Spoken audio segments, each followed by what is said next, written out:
Hello, everybody. Welcome to My Black Has a Purpose Chats. Today we have the Honorable. I'm going to put that before you like a judge because this book is like a junk. We have a special person that is like everybody's not special. I mean, and I'll say that real loud to you, Amir. But this book that he wrote, listen, y'all, it's called Trap History. Listen, if you don't know what trap music is, baby, just go and get your bounce on. You're gonna find out today. If you don't know, now you know. You know. Right. And Amir, in his book, he's talking about trap history. So I think that's important, because trap music is like the it of it in the whole world. At the end of the day, of course, hip hop, rap, but a part of that genre is just like genre, Trap is a whole baby on its own. Right. So we definitely want to do a deep dive. We want to welcome you. Thanks for accepting our invitation to be a part of this chat. We won't be here long because I'm definitely not long-winded, and neither is she. Amir, introduce yourself to everyone, and then we want to deep dive into your book. All right, that's what it is. First of all, I want to thank you guys for having me on, and much success to what you guys doing with My Black Has a Purpose is definitely needed. We definitely need more Black voices in our community that's telling positive stories. So I definitely want to give you guys kudos for building a platform and taking it global. So much respect from me to you. So just a little background information about myself. Born and raised in Atlanta. Journalism. That's basically what my career has been since graduating from Georgia State University. Decided to go into music journalism. And, from day one, I was kind of just intrigued by the whole, just everything involved with music and basically how music and society kind of connects, right?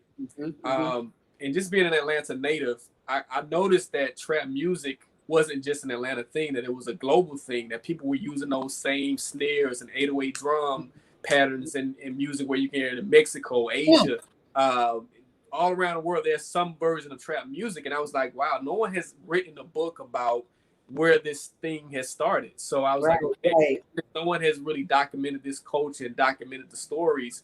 Why not it be an Atlanta native, someone who was born and raised in the city, tell the story of the city and how it all came about. Come on now. I love it. And ATL is the capital city of our headquarters state, which is Georgia. So everybody around the world know ATL. If they don't know Atlanta, they definitely know ATL. So when you think about trap music, I wrote some notes earlier because I'm not going to front, because my kids will call my card on this one. We're like, Mom, really? You don't know anything about trap music? Like, stop. You listen to gospel. So when I think about it, though, I love it, though. Let me be very clear, because the beats that Too Short be popping, listen, Jeezy and Gucci, listen. I'm feeling the beats all day. But when you think about music in general and think about trap music, one thing I wanted to ask you is when it comes to the name, because we were discussing this earlier, and I like how you kind of branded your book. Because you have trap, but the T and the rap are kind of like separated. Yeah, there it is. Yeah. Woo! So it's shown on that rap portion, which rap is everything. And real quick, while you're holding it up, can you kind of tell people where they can purchase it? Can we buy it? Yeah, you can go to traphistory.com and also Amazon.com if you want to go to Amazon, or traphistory.com is available right now if you want to get it. Okay. Dope. Great. So what were you thinking when you separated that T and that rap? Like let's deep dive into this book because it's good, y'all.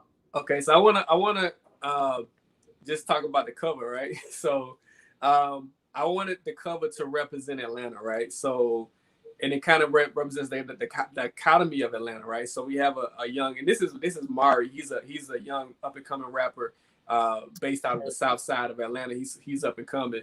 And I got him with the jury, and then we got the gold grill with trap on it across the teeth. So it's like indicative of just like that whole Atlanta style, whole Atlanta flavor. But definitely. So I wanted to make sure that we let the rap stand out because it's these are storytellers as well. Rap is a form of storytelling, and with the history of it, just wanted to make sure that people get the history. This is going to be the story behind the story. So that was the whole point of the cover and how I use the word trap and kind of had rap in it, but it's not all about rap. It's broken up. The book is broken up into 3 sections. The first section is about music. The second section is about the community and basically how the community has been affected by drug abuse, drug addiction, and then the third section is about, I guess, the future of trap music and pretty much how it's being documented in forms of, like, you got the Trap Music Museum, 2 Chainz had the Pink Trap House. So I wanted to kind of break it up into 3 sections. But to me, I think the most important section is section 2, when we talk about addiction. We talk about how drug abuse has pretty much decimated many Black communities.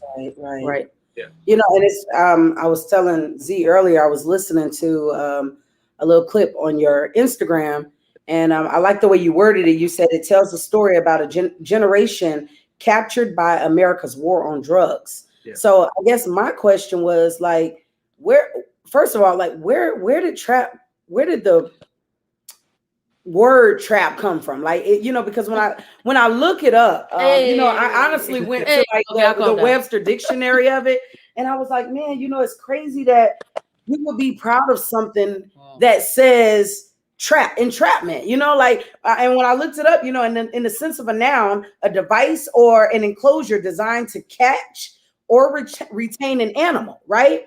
Yep. And then it says, trap typically is something that allows you to enter, but you don't exit. Yes. So I was like, what about this word? What makes you proud of this? Like, where did this come from? And why do you feel we chose this word to represent? Yeah, so the word trap is pretty old. It started, I would say, like in the late 80s, early 90s, and it was just indicative to Atlanta slang. Atlanta always has these different slang words that we use and we throw out there, and certain things just stick. So the trap was basically like areas in Atlanta. So it is, and I go deeper, right? So the way Atlanta is constructed, right? Anyone who's been to Atlanta, we have a lot of dead end streets and cul-de-sacs. And Atlanta, the way that Atlanta is built is not built on a grid, and the reason for that is because Atlanta used to be Terminus. It used to be a city called Terminus, and it was basically a railroad city, right? And it was basically, so that's why you have a bunch of railroads, and it's a bunch of railroads, right? So because of that, you have a lot of dead end streets, you have a lot of cul-de-sacs. So a lot of those dead end streets became the trap. Like, they became places where people because it was secluded areas where you could actually sell narcotics and not get caught. But at the same time, it was like, from the addiction standpoint, people were trapped by the addiction. So once you get in and once you went into this place called the trap, it was hard for you to escape. Get out. Right.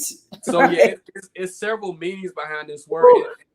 Like I said, I don't know the first street dude who actually used the term. It's great to find out who's the first street dude. But I remember just hearing it as a youngster back in the 80s and in the early 90s as just something where, a place where drugs were bought and sold, but it had dual meanings behind that word. Oh. And I think of it. So yeah, it's like it can be looked at 2 ways, right? And I'm like, okay, yeah, on that end, where when you're referring to drugs and, war on the streets and stuff like that, yeah, it's an entrapment. You get on drugs, you don't get off the mugs, you know what I'm saying? Or it's very hard to.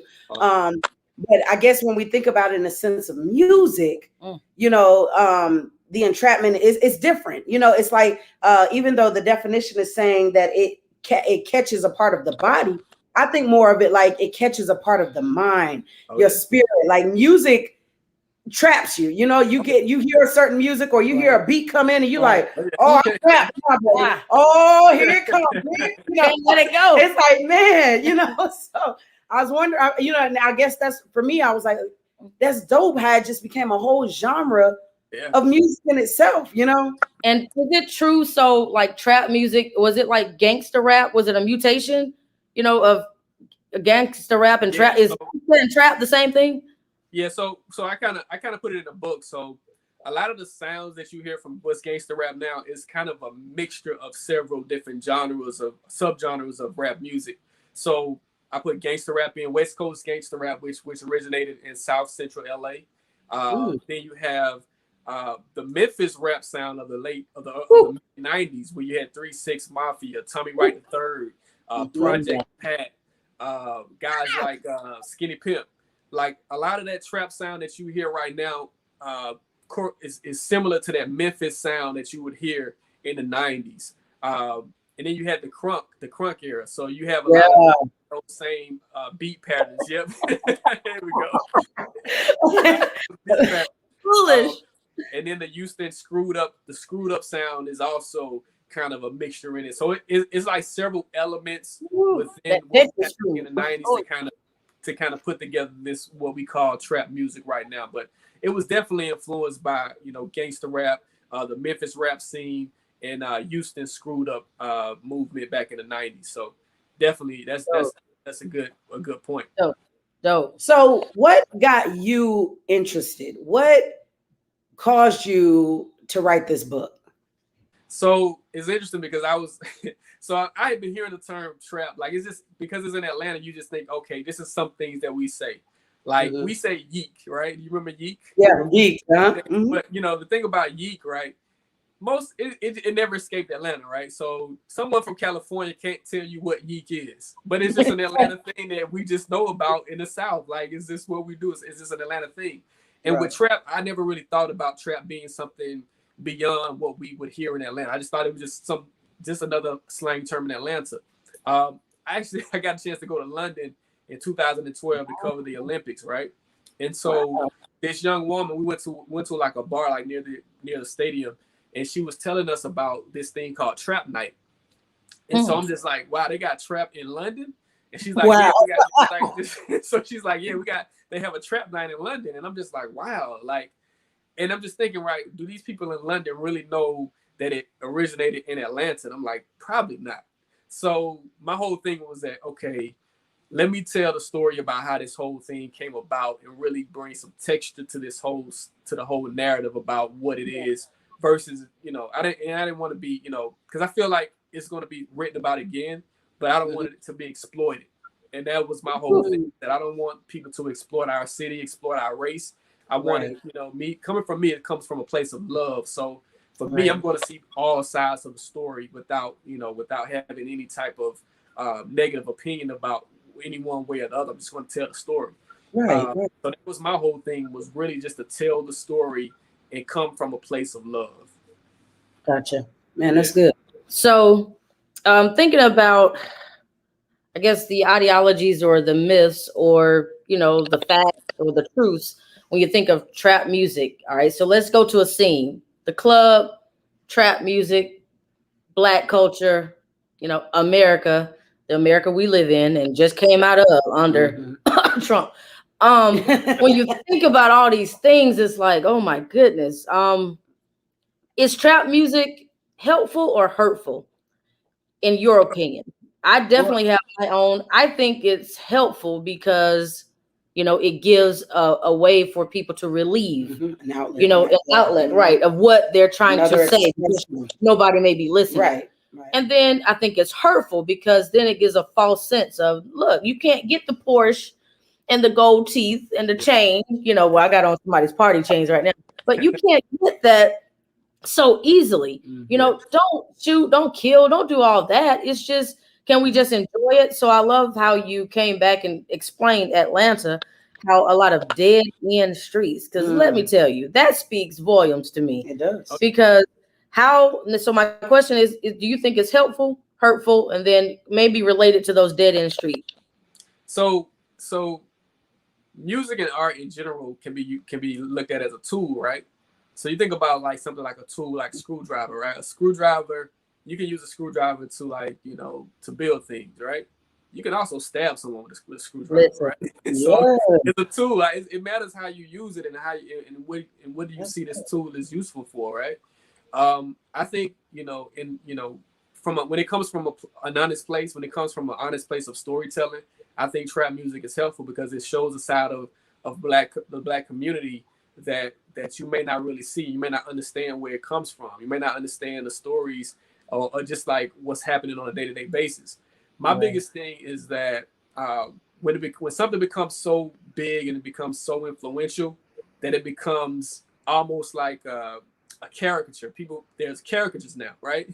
So you have people who've never been to the trap who make trap music.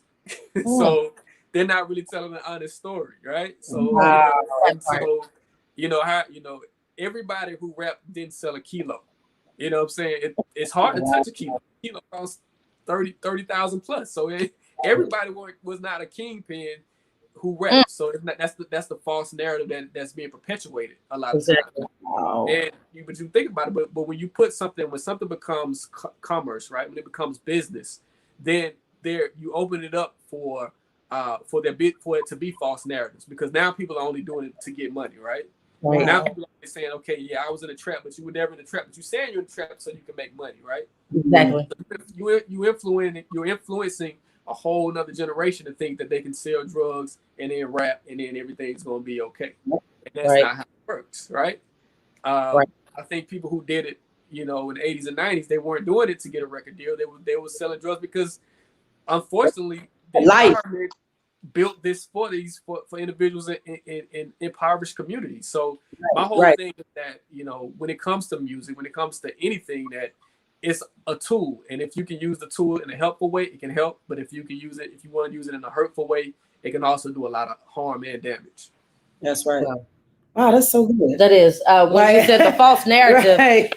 We could be on that all day, because that's why a lot of crime and the outlook, right, of the average, especially African American youth, is based off that false narrative. It's like if you go in, you got on a hoodie, some other races or cultures may assume that particular African American youth is what? Trap or gangster. Oh no, hide, and it's like, no, it's not that. So going back to your, reference with the screwdrivers, like, it can be used, or you can think about it in different ways.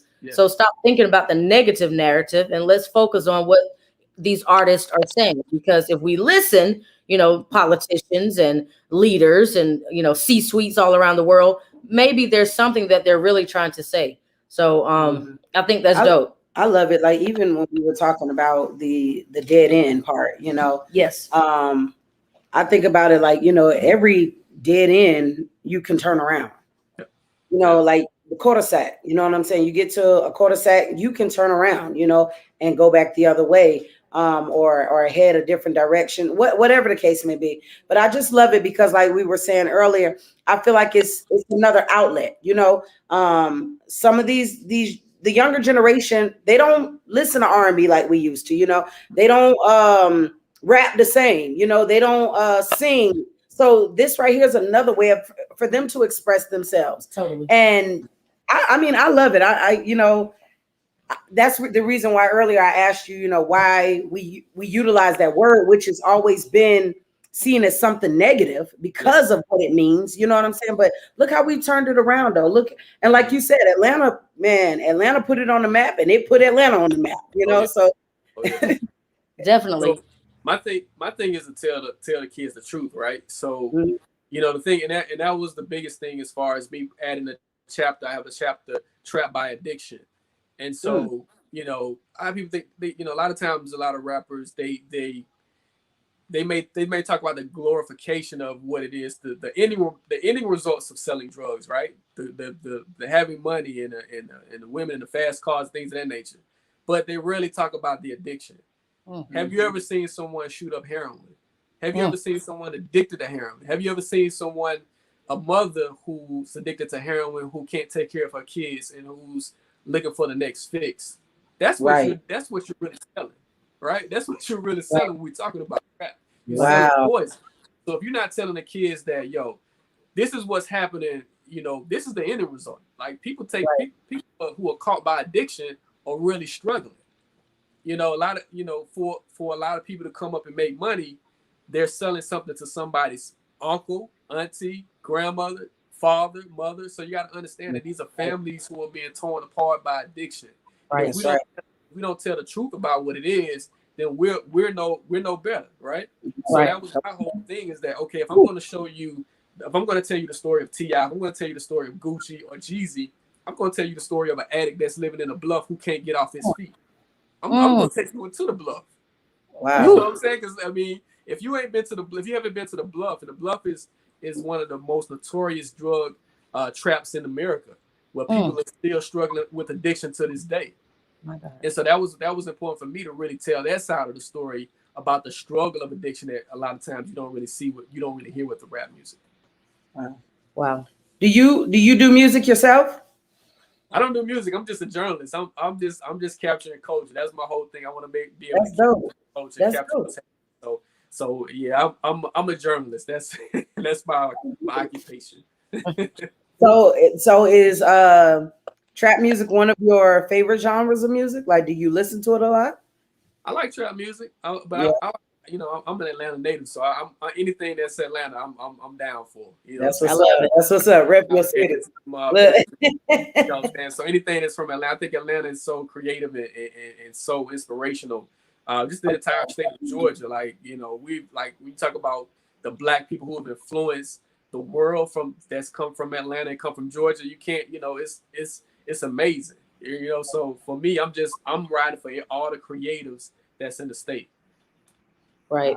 Can you speak on the mass incarceration portion and relate that to, because I think that's relevant, especially for youth to know, like you said, you're going to tell the story, tell the whole story. Don't just tell me about all the shine and the fame and the cameras, lights, action. Right. And then, I can get locked up and I Right. can't get out. You know, like, hey, wait a minute.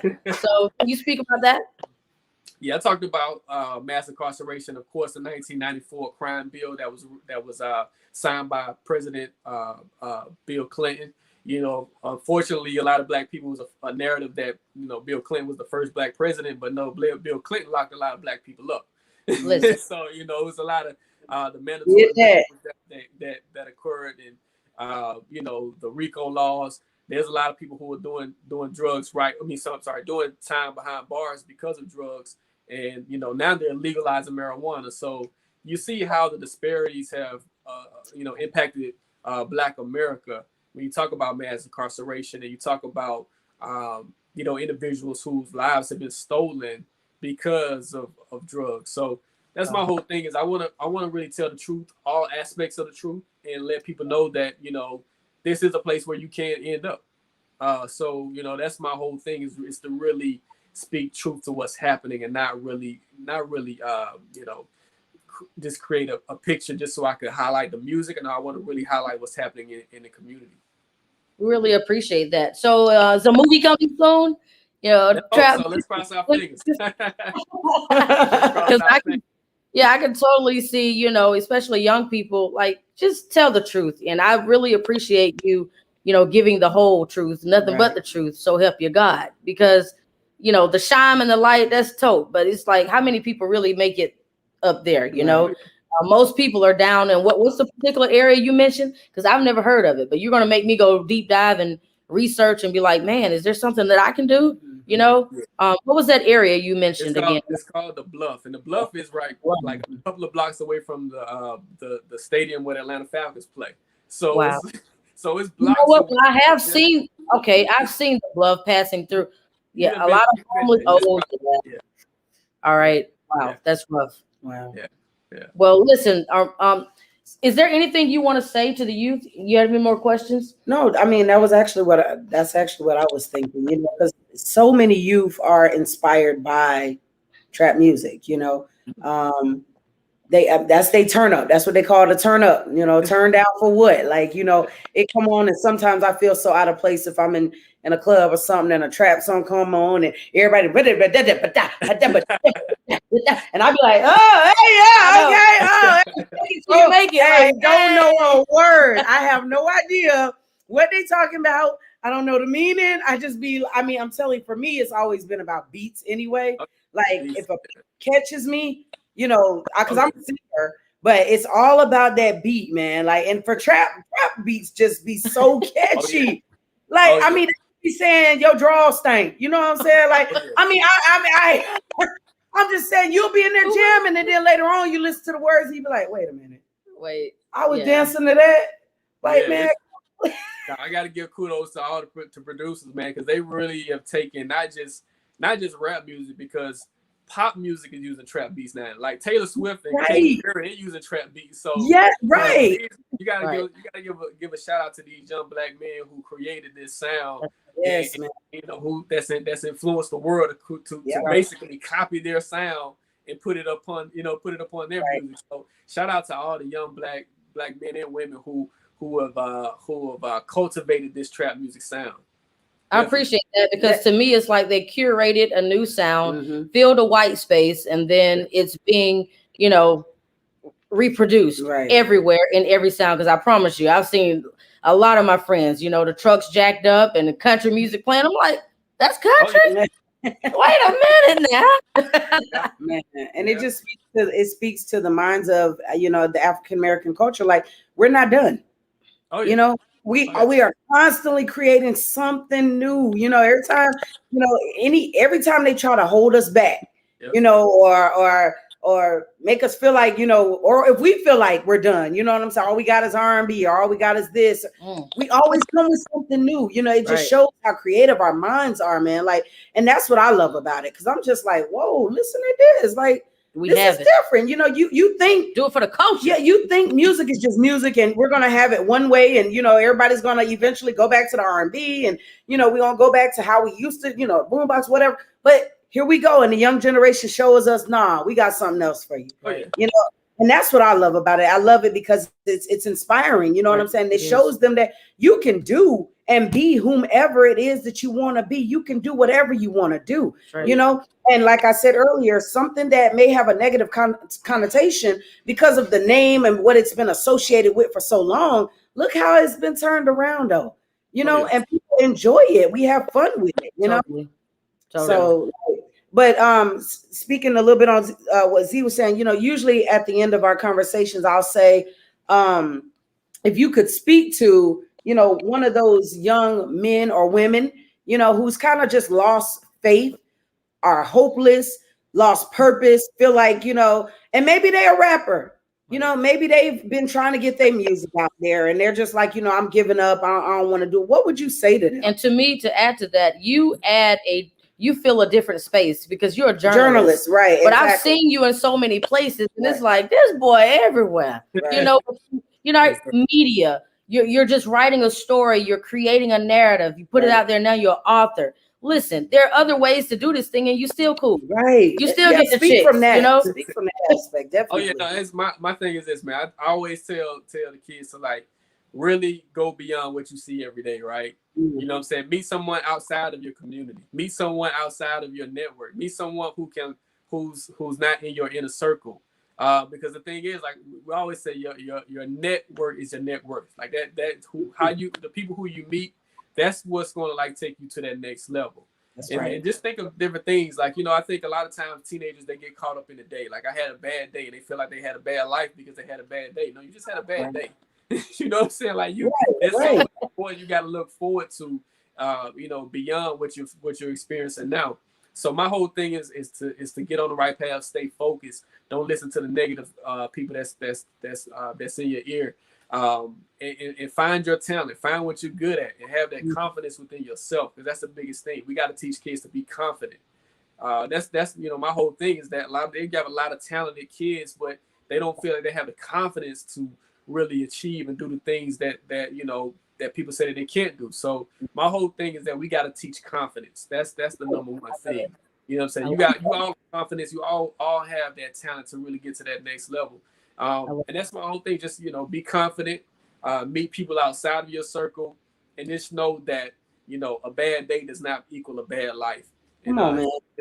Just do what you can to see that next day, because it's going to be brighter days ahead. That's good. And is it safe to say that same message for the young person also applies to that 35 to 45-year-old that's still living like they're young and still trying to flex and still trying to make it out that dead end trap? That's right. But doing negative things, so that same message can apply. Oh, it can apply to someone from any age. The thing is this, your life doesn't end at 35. It could be the beginning. You know what I'm saying? There's a lot. There's a meme that goes around that says, you know, Alice Walker, she wrote her first book in her 40s. So it's like so many people who did things later in life. And so you know that, you know what I'm saying? Know that just because your first 30, 40 years might not have been what you wanted, you can change right now. If it means going to school, if it means going to YouTube University, picking up a skill. Hey, You know what I'm saying? There's always things University. YouTube University. You know Yes, like, sir. Right. It can teach you a lot. You know, whatever you want to learn, it's a class on YouTube to teach you how to do it. You are So right. that's my whole thing, man. Is always shoot for that next level. Always shoot for that next level. Never, you know, even with your present circumstances, you feel like it's holding back. Take one step towards that next level that's going to get you to that next stage of life, regardless of what age you are. I appreciate it. Well, My Black Has a Purpose. So good. We want to pour into you, and we want to order some books, and we want to give it to some, you know, persons, whomever. Yes. So if y'all comment, like, just say, hey, I want one. Let us know. We'll get at least 10. Definitely. This is important. Look, we got Yeah. cheap budget. We ain't there yet. We ain't made it yet. we still on the way. driving. We're on the way, man. But I, you know, like you said, I just appreciate that, you know, you guys coming in helping to push the movement, because we always tell people, you know, My Black Has a Purpose is not about saying that other nationalities don't.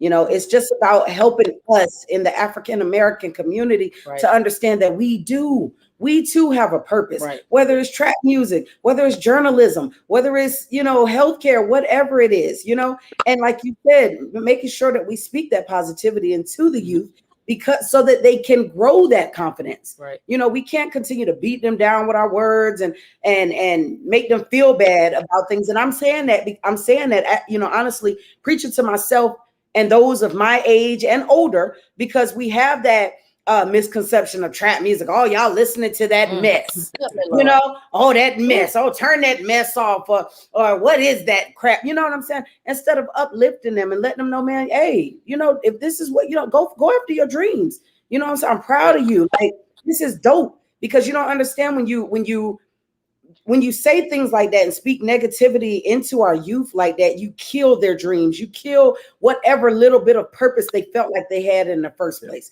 You know, so somebody like yourself, who isn't even a rapper, like you're drawn by it and you want to tell the story. That's dope. That's dope. And you're utilizing your skill of being able to write, you know, and using it for something that needs to be talked about, you know, where people actually need to know the truth. So, man, I mean, kudos to you. That's dope. Thanks for all you do for the culture, for everyone, you know, for music, but especially for media and journalism. Yeah. Because it's always good to have a good, truthful story and facts. That's right. So, and who better priceless to tell our story but us? Oh yeah.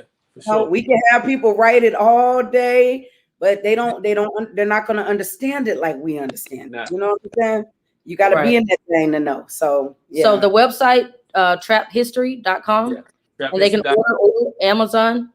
And Amazon, traphistory.com and Amazon. So definitely get in. I'm actually in the midst of recording an audio book. So the audio book, I'm looking to right now, you guys are the first to hear this, but I'm looking to release the audio book on April 4th, which is 404 day, which is Atlanta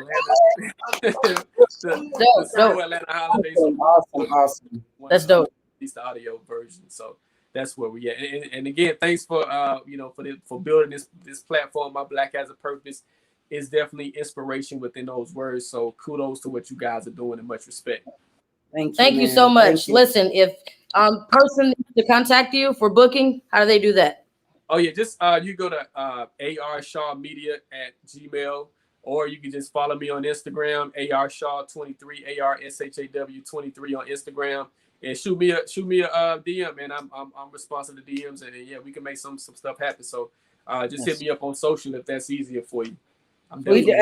Just stay connected, man, because we're looking to do some things, and we'd love to have you come down. You know, I mean, even in person, like talk to some kids. You know, whatever, man. Like I'm honored to have you here, and I'm really inspired by what you're doing. So, definitely, much respect. Thanks, Amir.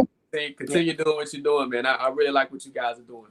Yes, sir. Thank you. ATL. Woo. Yeah. Have a good one. Thank you. Take care.